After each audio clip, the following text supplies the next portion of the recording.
Gruubka walaalaha Luuq Ganaane waxaa marti inoogu ah Gudoomiyaha degmada Luuq Cali Kadiye Maxamed.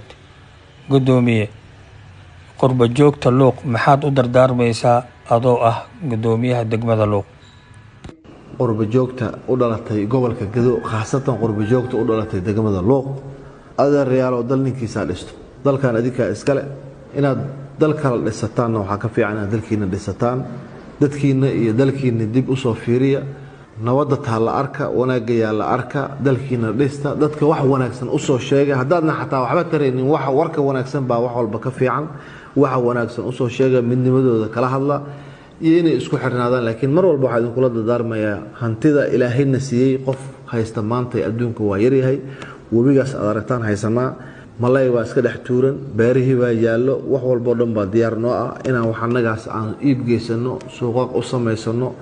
caalamka aan tusno waxa aan haysano annagana aan beerano intaas muhiim ah adinkii wixii ilaahay idin soo baray inaad dalkiina kula soo noqotaan waa idin kula dardaarmayaa